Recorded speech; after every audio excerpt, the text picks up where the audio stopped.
അസ്സലാമലൈക്കും, നമസ്കാരം. ഞാൻ അരിസ് പാലക്കാട്. പ്രിയ സുഹൃത്തുക്കളെ, അപ്പം നമ്മുടെ മറുനാടൻ ചാനലിൻ്റെ ലക്ഷ്യം അതങ്ങ് ഏകദേശമൊക്കെ കണ്ടെത്തിയിരിക്കുന്നതാണ് പറയാം. കാരണം സോഷ്യൽ മീഡിയ തുറന്നു കഴിഞ്ഞാൽ ഹിന്ദുക്കളും മുസ്ലിങ്ങളും തമ്മിൽ അടിയുണ്ടാകുന്ന രീതിയിലാണ് കാര്യങ്ങളൊക്കെ പോകുന്നത്.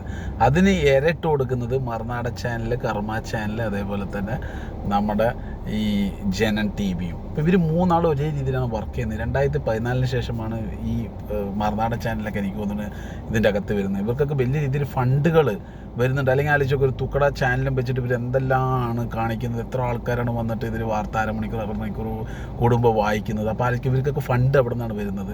ഇതിനൊന്നും അന്വേഷിക്കുകയാണെങ്കിൽ ED ഇല്ല, മറ്റതില്ല, മറിച്ചതില്ല. അതാലോചിച്ചൊക്കെ യൂസഫ് അലി സാഹിബിനെ വലിയ രീതിയിൽ ഇവർ തകർക്കാൻ വേണ്ടിയിട്ട് ഇവർ ശ്രമിച്ചു. കൂടുതലും അതിൻ്റെ അകത്ത് വർക്ക് ചെയ്യുന്നതെല്ലാം മുസ്ലിങ്ങൾക്ക് മാത്രമുള്ള അങ്ങനെ ജിഹാദികളാണ്, ഇതാണ്. പക്ഷേ 80% ലുലുവിൽ വർക്ക് ചെയ്യുന്നത് ഹൈന്ദവരായ ആൾക്കാരാണ്. അയാളുടെ മാനേജ്മെൻറ്റ് കംപ്ലീറ്റ് ഹൈന്ദവരായ ആൾക്കാരാണ്. ഇതൊന്നും മറുനാടൻ ചാനൽ പറയില്ല. മറുനാടൻ ചാനൽ മറിച്ച് ഇതിൻ്റെ നെഗറ്റീവ്. കാരണം മുസ്ലിം ഓണറായാൽ മതി, പിന്നെ ആ സ്ഥാപനം മൊത്തം മുസ്ലിങ്ങളാണുള്ളൂ എന്നുള്ള ഒരു ചിന്തയാണ് ഇവന്മാർക്കുള്ളത്.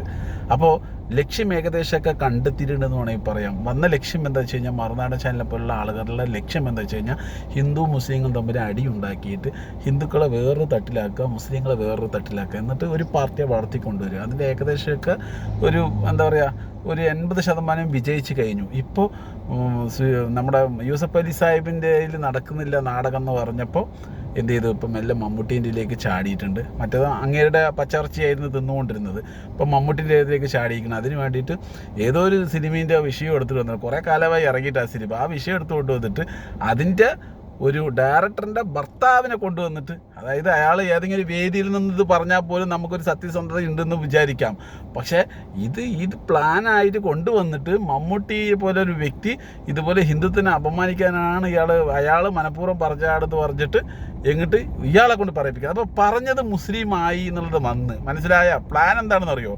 ഇപ്പം അത് സംഖ്യകൾ പറഞ്ഞതല്ല, ഇതൊരു മുസ്ലിമല്ല പറഞ്ഞത്. ഇപ്പം ഞാൻ പലപ്പോഴും കമൻറ്റുകൾ കാണുന്ന ചില സംഖ്യ പോസ്റ്റിലൊക്കെ കാണുന്നത് എന്താ അറിയോ, അത് പറഞ്ഞത് മുസ്ലിമല്ലേ, ഒരു മുസ്ലിമിനെ പറ്റിയിട്ടില്ലേ. അതിന് സംഖ്യ എന്താ ചെയ്യുക?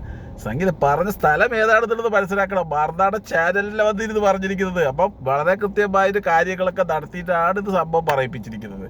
അപ്പം ഇവർക്ക് ഇപ്പം പലപ്പോഴും ഇവരുടെ ഒരു ഇങ്ങനത്തെ ശൈലികളൊക്കെ ഉണ്ടല്ലോ, ഒരു തെറ്റുകൾ ചെയ്യുന്നത്. ഇപ്പം മുസ്ലിങ്ങളിൽ തന്നെ ഇഷ്ടംപോലെ കാശും മറ്റു കാര്യങ്ങളൊക്കെ വാങ്ങുന്ന ടീമുകളുണ്ടാവും. അതായത് പേരിന് മുസ്ലിം ആയിരിക്കും, പക്ഷെ അവൻ ഒറിജിനലായിട്ട് മുസ്ലിമായിട്ട് ജീവിക്കുന്നവനായിരിക്കില്ല. അപ്പോൾ അങ്ങനെയുള്ള പേരിലോ ഇപ്പം എത്ര ആൾക്കാർ മതം മാറി വരുന്നുണ്ട് ഇല്ലേ, ഇഷ്ടംപോലെ ആൾക്കാർ മതം മാറി വരുന്നുണ്ട്. അപ്പോൾ അവർ തന്നെ മതിയല്ലോ പേര് പോലെ.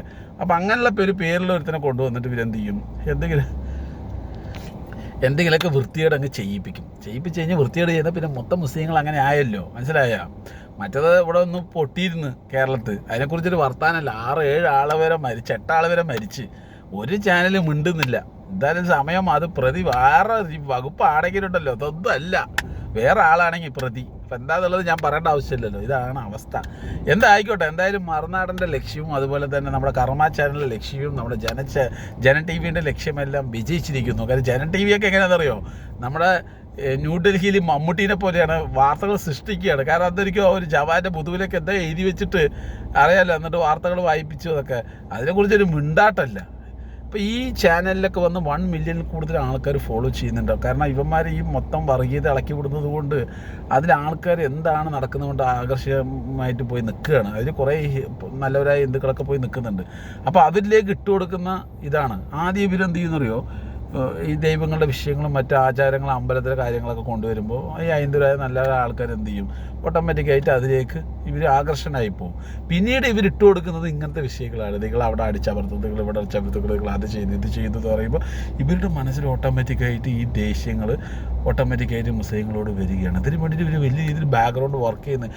ഇപ്പോൾ ഈ മറുനാടൻ ചാനലും ജനൻ ടി വി ഇത് മാത്രമല്ല, ഇപ്പോൾ വലിയ ചാനലുകൾ തന്നെ വന്ന്, അതായത് ചാനൽ പറഞ്ഞാൽ പേജുകളിൽ 1 മില്യൺ ഫോളോ ചെയ്യുന്ന പേജുകൾ, അതുപോലെ തന്നെ കുറച്ച് സെലിബ്രിറ്റി ആയിട്ട് കുറച്ച് കുഴപ്പമില്ലാത്ത ആൾക്കാരെ വെച്ചിട്ട് ഇങ്ങനെ പറയിപ്പിക്കുക, പച്ചയ്ക്ക് ഇരുന്നിട്ട് വർഗീയത പറയുന്ന രീതിയിൽ. അപ്പോൾ ഇന്നാൾ സന്തോഷ് പണ്ഡിത വന്നിട്ട് മമ്മൂട്ടിയെക്കുറിച്ച് എന്തോ മോശമായി പറയുന്നുണ്ട്. അപ്പോൾ അതാണ് ഞാൻ പറയുന്നത്, അങ്ങനത്തെ ആൾക്കാരെ വെച്ചിട്ട് ഇറക്കിയിട്ട് പറയിപ്പിക്കുക. അപ്പോൾ മമ്മൂട്ടിയെക്കുറിച്ചിട്ട് അങ്ങേര് പറയുമ്പോൾ എന്തായി, മമ്മൂട്ടി അങ്ങനത്തെ ആളാണെന്ന് ഒരുവിധ ആൾക്കാരൊക്കെ പറയാൻ തുടങ്ങില്ലേ. ഇതന്നെയാണ് ഇതിൻ്റെ ലക്ഷ്യം. അപ്പം മമ്മൂട്ടി ഇന്നോ ഇന്നലെ തൊട്ട് തുടങ്ങിയതാണോ ഈ ഫീൽഡിൽ? അല്ല, എത്രയോ കാലങ്ങളായിട്ട് വരുന്നത്. ഇവരൊക്കെ ഇന്നലെ വന്നോളൂ. ഒരു പാർട്ടിയെ വളർത്താൻ വേണ്ടിയിട്ട് മുസ്ലിങ്ങളുടെ നെഞ്ചത്ത് കേട്ട് കയറുക, മുസ്ലിങ്ങളുടെ എന്താ പറയുക യൂറിയും കുടിക്കുക, ഇതൊക്കെ ഈ പാർട്ടിയെ വളർത്താൻ വേണ്ടിയിട്ട് ചെയ്ത ഒരു പരാക്രമമല്ലേ? അല്ലെങ്കിൽ ഈ പാർട്ടി അവിടെ വളരുന്നത്? മുസ്ലിം എന്നൊരു വ്യക്തി ആളുകൾ ഇന്ത്യയിൽ ഇല്ലെങ്കിൽ ഈ പാർട്ടിയെ വളരൂല. കാരണം വെച്ചാൽ ഈ ഒരു പാർട്ടിക്ക് കാട്ടാനുള്ളത് ഇത് മാത്രമേ ഉള്ളൂ. പ്രധാനമന്ത്രിക്ക് ഉൾപ്പെടെ പറയാനെന്താണുള്ളത്? മുസ്ലിം വിരുദ്ധ. വേറെ എന്താ പറയാനുള്ളത്? ചെയ്ത നന്മകൾ അല്ലെങ്കിൽ ചെയ്ത നല്ല കാര്യങ്ങൾ എന്തെങ്കിലും ഉണ്ടെങ്കിൽ അത് പറയുക. അതാണ് സത്യം പറഞ്ഞാൽ വേണ്ടത്. അല്ലാതെ അവർക്ക് എടുത്തു കൊടുക്കുന്നു, ഇവർക്ക് ഇതെടുത്ത് കൊടുക്കുന്നുണ്ട്, ബേജർ അടിച്ചിട്ട് പറഞ്ഞിട്ട് എന്താണ് കാര്യം? ഇതൊക്കെയാണോ വിഷയം ഇവിടെ? അപ്പോൾ ഇങ്ങനെ മാക്സിമം ഹിന്ദുവിനെയും മുസ്ലിമിനെയും രണ്ട് തട്ടിൽ ഇവർ ഏകദേശമൊക്കെ കേരളത്തിൽ വിജയിച്ചെന്ന് വേണമെങ്കിൽ ഞാൻ പറയും. കാരണം നമുക്ക് കമൻറ്റ് നോക്കുമ്പോൾ മനസ്സിലാകുന്നുണ്ട്. പക്ഷെ തമിഴ്നാട് നടക്കില്ല കേട്ടോ. തമിഴ്നാട് ആൺകുട്ടികളാണ്. തമിഴ് എന്നുള്ളത് മാത്രമേ അവർ നോക്കുള്ളൂ. വേറെ ഒരു രീതിയിൽ അംഗീകരിക്കില്ല. അവിടെ പരിശ്രമിക്കുന്നുണ്ട്. നമ്മുടെ അണ്ണാമല കടന്ന് മരിക്കുന്നുണ്ട്. അണ്ണാമലയോട് ഒരുത്തൻ ചോദിക്കുന്ന ഡയലോഗുണ്ട്, എടാ കർണാടകയിൽ നിൻ്റെ ആളല്ല ഭരിക്കുന്നത്, ആ സമയത്ത് ഇത് ഭരിക്കുന്ന സമയത്ത്, ഇവരുടെ പാർട്ടി ഭരിക്കുന്ന സമയത്ത് കർണാടകയിൽ നിൻ്റെ ആളല്ല ഭരിക്കുന്നത്, ഞങ്ങൾക്ക് തമിഴ്നാട്ടിൽ വെള്ളം വേണം, നീ വാങ്ങിത്തരാൻ പറ്റുമോ എന്ന് ചോദിച്ചപ്പോൾ വാങ്ങിത്തരാൻ പറ്റില്ല. അപ്പോൾ എന്താ, ഇവിടെ ഹിന്ദുക്കളല്ലേ, ഇവിടെ ഈ മറ്റേ കർഷകരൊക്കെ ഹിന്ദു അല്ലേ, അപ്പോൾ ഇവിടുത്തെ ഹിന്ദുക്കൾ മരിക്കുന്നതല്ലേ, അപ്പോൾ നീ എന്താ വെള്ളം വാങ്ങി തരാത്തത്? അപ്പോൾ നീ നോക്കുന്നുണ്ട് അത് കർണാടക തമിഴ്നാട് വെള്ളം തരാൻ പറ്റില്ല, അതാണ് പറഞ്ഞത്. അപ്പോൾ നീ അവിടെ ഹിന്ദു മുസ്ലിം നോക്കുന്നില്ല, അവിടെ നീ കർണാടക തമിഴ്നാടാണ് നോക്കുന്നത്. അപ്പോൾ അതന്നെയാണ് ഞങ്ങളിവിടെ മുസ്ലിം ഹിന്ദു നോക്കുന്നത്. നമ്മൾ ഐക്യമായിട്ട് നിൽക്കുന്നത് ആൺകുട്ടികളെ പോലെ നിൽക്കുന്ന ആൾക്കാർ. പക്ഷെ നമ്മുടെ കേരളത്തിൻ്റെ അവസ്ഥ ആലോചിച്ച് നോക്ക്. കേരളത്തിൽ ഈ മറുനാടൻ ചാനലും അതേപോലെ ഈ കർമ്മ ചാനൽ, അതുപോലെ തന്നെ ഈ ജന ടി വിയൊക്കെ സ്ക്രൂ കിട്ടും. അപ്പോൾ ചില ആൾക്കാർ പറയും മീഡിയ മണ്ണിൽ ഒരു വിഷയം തുറന്നു കാണിക്കുകയല്ലാതെ വേറെ എന്താണ് ഇവിടെ അവർ പറയുന്നത്? ഹിന്ദുക്കളുടെ ആചാരം അത് ചെയ്യുന്നു, ഹിന്ദുക്കൾ ഇത് ചെയ്യുന്നു, ഹിന്ദുക്കൾ മോശമായിട്ട് അങ്ങനെ ചെയ്യുന്നു പറയുന്നുണ്ടോ? പറയില്ല, ഇത് ആവശ്യമില്ല. അവരുടെ അതൊക്കെ കേന്ദ്ര സർക്കാരുടെ, അതിപ്പോൾ BJP ഭരിച്ചില്ലെങ്കിലും മറ്റേ കോൺഗ്രസ് ഭരിച്ചാലും അവർ ഒന്ന് പറയുന്നത് തന്നെ പറയൂ. അതുപോലെ ഇപ്പോൾ പിണറായി വിജയനും മറ്റേ LDFനെ കുറിച്ചിട്ടൊക്കെ ഇത് ഇഷ്ടംപോലെ വാർത്തകൾ വരുന്നുണ്ടല്ലോ, മനസ്സിലായോ? കോൺഗ്രസിന് മാത്രം ഇത് സപ്പോർട്ട് ചെയ്തിട്ട് കുറച്ച് താഴ്ത്തി വരുന്നുണ്ട്, അത് നമ്മൾ കാണുന്നുണ്ട്. ബാക്കിയുള്ള കാര്യങ്ങളൊക്കെ അവർ മതപരമായിട്ടൊന്നും അവർ വരുന്നില്ലല്ലോ. അവർ ഇവിടെയുള്ള പല വാർത്തകളും സത്യസന്ധം. ഇന്ന് ധ്രുവ് പറയുന്ന വാർത്തകളൊക്കെ ഇഷ്ടംപോലെ മീഡിയ വണ്ടിൽ വന്നതാണ്, അറിയോ? ഇപ്പോഴും ഒരു ചോദ്യം എന്താ പറയുക, ഈ ഫോക്കസ് എന്ന് പറഞ്ഞിട്ടൊരു സംഭവം ഉണ്ടല്ലോ, അതിൽ വളരെ ഇന്ന് ധ്രുവ് എന്തൊക്കെ യൂട്യൂബിൽ ഇട്ടിട്ടുണ്ടോ അതൊക്കെ നിങ്ങൾ കുറച്ച് മുന്നേ പുറകോട്ട് പോയിട്ട് ഈ ഫോക്കസിൽ നോക്കിക്കഴിഞ്ഞാൽ തന്നെ അവർ ചർച്ച ചെയ്യുന്ന വിഷയങ്ങൾ തന്നെയാണ് ധ്രുവ് ഇന്ന് പറഞ്ഞത്. ധ്രുവ് പറഞ്ഞതുകൊണ്ട് അയാളൊരു ജിഹാദിയല്ല, അതൊരു മുസ്ലിം ആണെങ്കിൽ പോയി ജിഹാദിയായി. ഇതാണ് അവസ്ഥ.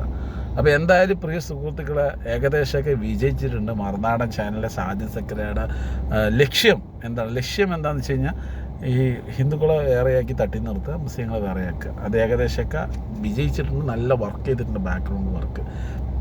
അപ്പോൾ ഇനിയും സൂക്ഷിക്കുക. കാരണം വെച്ച് കഴിഞ്ഞാൽ ഇനി നിലത്തോട്ട് കലാപം ഉണ്ടാക്കുന്ന രീതിയിൽ പരിശ്രമിക്കും. അപ്പം ഒന്ന് നോക്കുക. അതൊരു വിഷയങ്ങൾ ഇട്ട് കൊണ്ടുകൊണ്ടിരിക്കും. ഇപ്പം മമ്മൂട്ടിയുടെ തണുക്കും കുറച്ച് ദിവസം കഴിഞ്ഞാൽ. മമ്മൂട്ടി കഴിഞ്ഞാൽ ഇനി വേറൊരു വിഷയത്തിനെ കൊണ്ടുവരും, അല്ലെങ്കിൽ സൃഷ്ടിക്കും, വാർത്തകൾ സൃഷ്ടിക്കും. കാരണം എന്താ വെച്ചാൽ മറ്റേ ജവാൻ്റെ മുതുകിൽ എഴുതി വെച്ചില്ല, അതുപോലെയൊക്കെ. സൂക്ഷിച്ചാൽ ദുഃഖിക്കേണ്ട.